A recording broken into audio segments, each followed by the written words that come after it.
Ooh, welcome back, my friends, to another rousing... Oh, sorry, wrong channel. That's the good one. What's going on, YouTube? It's Donnie B all day. So, today is the day I'm going to do the review on the Klein's tool knife. It's been sitting around here waiting to go. This is a duct knife. A duct knife. You can get it at your Home Depots and things like that. It's made for cutting ductwork, which is basically like space-age aluminum foil wrapped around a giant spring. Pretty much. That's what it's for. It's not supposed to be a knife. I took it out already and I threw it, and it threw pretty well. So it's kind of making me wonder if it can throw, what else can it do? So let's see. Puncture resistant, nylon sheath, yada. Stainless steel blade, don't know what it is. Double-edged knife, half serrated, we got that. Cuts, blah, blah. It doesn't really have much for measurements. But luckily, I'm a crazy measuring fool. And when I say fool, that means I don't know how to read a ruler, so we're just going to guess. All right, so let's go. We are looking at a 6-inch blade in an 11-inch package. It is I believe, a shock-proof handle. Does have a hammer end. I don't know why on a duct knife you would need a hammer end. I don't do duct work. But it's got one.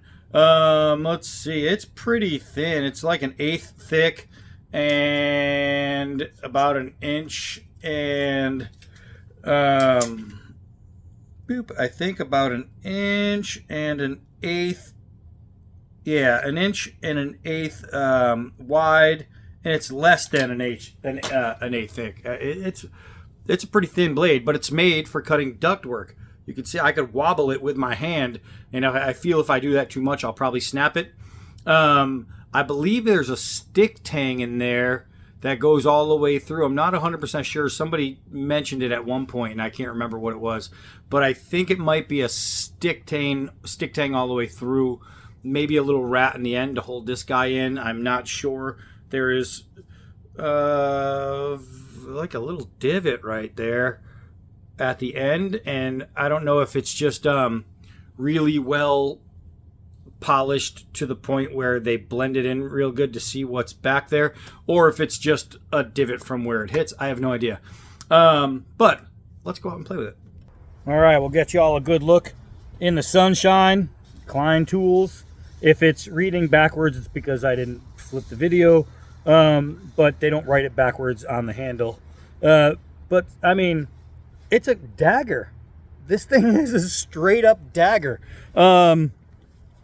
I have a feeling that whoever made this probably lives in a state, one of those communist states.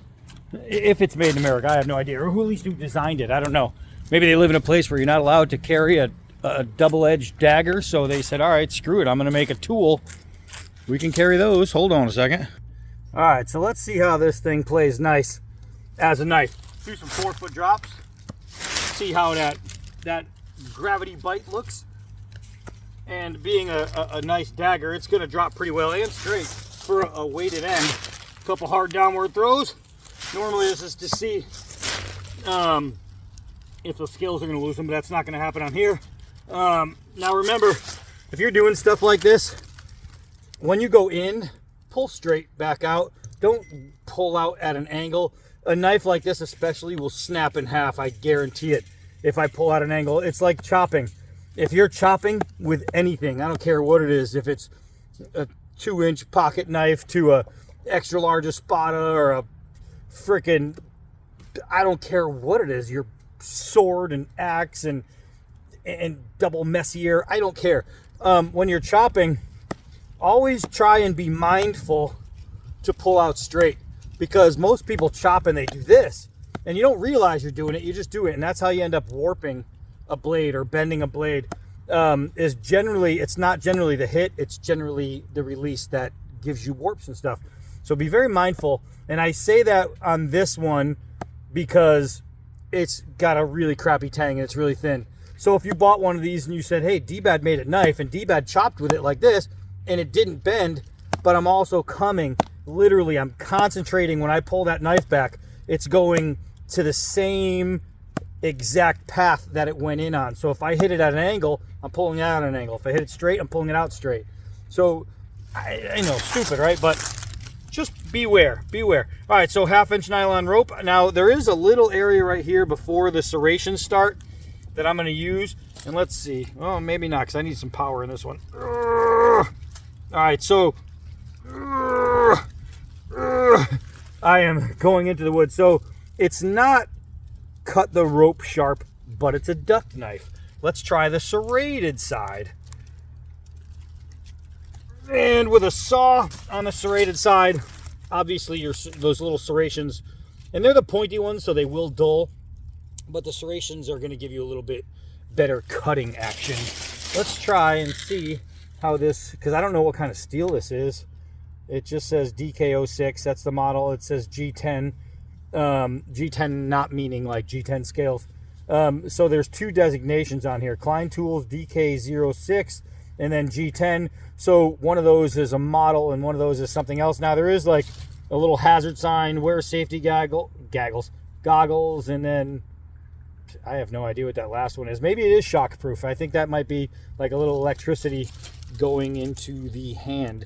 Not sure if you guys are going to be able to pick that up, but you see all that right there. So that's what's on the blade itself. All right, so let's try this extension cord. Oh, wow. That did a little better than I thought. Let's try again. I missed. All right, so I am damaging the hell out of this cord. I haven't gotten all the way through yet, but I was determined to. All right, so it can go through. I used the serrated side on accident. I wanted to use the flat side. I'm really putting in like a hard, there we go, a hard shot to try and get some of that off of there.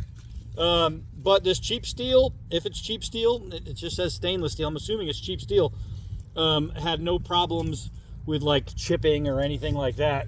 The tire, it's a dagger. I mean, what did you expect? It's a dagger. It's going to do stuff like that.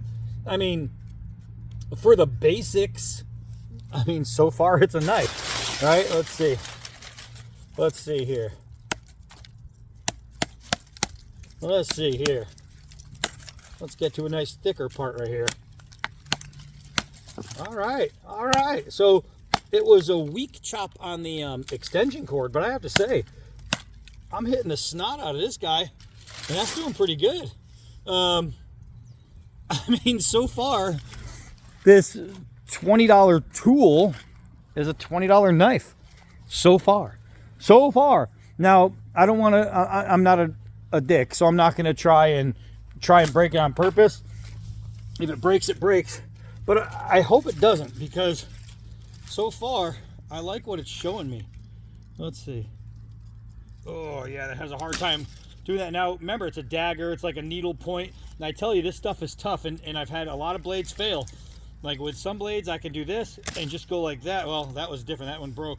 But I can do this, and I can drag, and it's supposed to, if all works well, I'll just do like this, go from here and go straight through. But you see, it just made a line. It didn't cut through.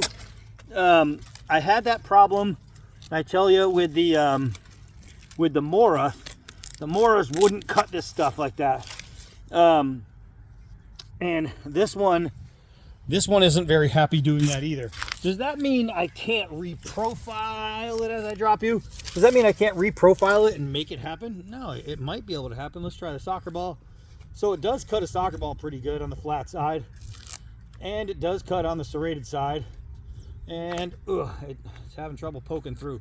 So for a needle point, it's weird. It's really weird, because you'd think any needle point would just tear through things. And this is a needle point. This is, it's shaved. I mean, it's shaved. It's sharpened all the way around on all four corners. But for some reason, the profiling makes it have a slight amount of difficulty going in. So if you are looking at it for a knife, don't think you're going to be stabbing through things unless, you know, you're looking at Bigfoot or, you know, who's robbing you at the bank. I guarantee it'll definitely go through skin. Let's see here. All right, so that was freaking crazy. You see that? See what I did a video the other day where I was throwing a knife at this ball, and I went through the spot immediately where the initially my knife gash was here. This one went right next to it, so it was probably weakened, but it did go all the way through the other side. But I was throwing a knife, and you see how this one went straight through? When the ball is going that way, and you throw, of course I just miss it doing that, and you throw a knife at it at that angle, it does that. Even though the tip hits it, because it's going in that angle, it pushes through. So being able to throw it at the ball while it's on the ground and stationary was really cool, because I didn't expect to go all the way through. That was pretty wild. That was an unexpected result. I don't know. It was just fun for me. Might be boring for you guys, but it was fun for me. All right, let's tip you up a little bit here. Now, here comes the test. We're not going to go crazy and baton on like a bunch of mental stuff, but I am going to hit on it. I don't mean hit on it like ask it on a date. Tell it it looks nice in its shoes. But come on, man. Come on, man. This is a Klein Duct knife. And I am hitting it. Now I'm starting to hit it a little bit harder like I would on other knives. And the only reason is because it's starting to give me a little bit of confidence. There we go. Look at that. I don't know what to say. All right, so let's try some feather sticking here. Get you guys in here close and personal, like lovers. All right, I gotta find a way to tighten that. So let's see, sweet curls. So the edge geometry is good enough to make curls. They're there. They're just falling off. But holy Moses, man, it's doing curls really, really nicely. Really nicely. Let's try the serrated side. Same thing. And I have to say, I'm not keeping them on there. Right here, I'm going through a pretty hard spot. But I am going through a nice hard spot. But it's definitely working. Let's see. Let's see. Look at this. That's nesting right there. That's nesting. That is freaking lovely. Let's try the serrated side on a pull. Oh, look at that curl. Look at that curl. Man. Let's try the plain edge. And oh, I got a nice swoop out of that. So, I mean, come on. This is not a knife by what we're told, because we're told it's a duct knife. So, I mean, it is a knife, but we're made to believe that this thing is just a tool. And they sell it that way, I think, for legal reasons, because I don't know if they can sit there and say, hey, we've got this killer double-edged knife that you can use for a self-defense weapon if you need to. I don't think they could do that and then legally sell it as a tool. So, let's see. Oh, I don't know if I got around. I think I got around to the pommel. I can't remember. I threw this once before. And I'll tell you what, though, having a few misses is going to be good, because it'll show you if it's going to bend or break. Okay, I think that's hitting the pommel. And I remember when I was throwing it before, it had a hard time not hitting the pommel. The pommel wants to take it and carry for some reason. Now, you're not going to be using this as a thrower. I get it. But you see that? I backed up a half step. I went forward a half step, and it's hitting in the same place. So it's really hard to pinpoint where it takes. That was a good one. That was a really good one. That hit dead flat. Boom. And it didn't break. That wasn't a good throw, but oh, that one hit the knot. But again, it was really, really difficult to throw because of this guy. It pulls the knife. No matter how hard I try to get it in full rotations, it just keeps doing that. I just went back a full step. I went forward a full step, and I'm only hitting the pommel. That is crazy to me. It defies logic in a throw. It's not supposed to do that. Let's see. See that? That time I even gave it a completely different kind of throw. So think, now I'm going to step up from where I just was. Same throw. Same hit on the pommel. It's a really confusing knife. Same hit on the pommel. Almost got me. Now I'm going to back up 2 steps. Hey! All right. I wonder if that'll work again. All right, maybe that's where I took the shot from last time. I have no idea. I don't remember. Oh, that was close. All right, so I'm thinking that's where I was. I was about 6 yards, which is about a yard past. Yeah, okay, that hit the knot on the edge. It took some of it with it. So that actually, yes, did hit the tip. It took some of the tree with it. So at about 6 yards, you can throw this. Should you be throwing it at 6 yards? No, you shouldn't be throwing this thing at all. But it's one of those proof is in the pudding type things. You can get yourself a cheap garden tool and use it as a deadly and fierce weapon. This is a weapon in the right hands or wrong hands, however you look at it. But it's a gardening tool. Anybody can get one. I think that is crazy. It's absurd.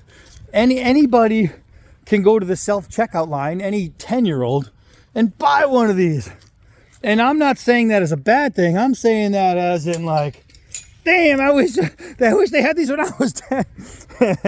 I don't know. I'm impressed. The fact that, okay, I can baton with it, yada, yada, yada. I get it. Okay. I'm hitting it straight down, so I shouldn't have too many problems. But then the fact that I can not just throw it, but I can throw it hard and I can miss hard. Boy, howdy. So that's it for this one. The knife held up and it surprised the crap out of me. It didn't surprise me that it was feather sticking well. It didn't surprise me that I was able to do light batoning. None of that surprised me. What surprised me is I hit this thing sideways into a tree on a really hard throw, and it didn't even change its angle. Forget it. I'm all done with this. I quit. Hi, I'm Donnie B all day. Till next knife.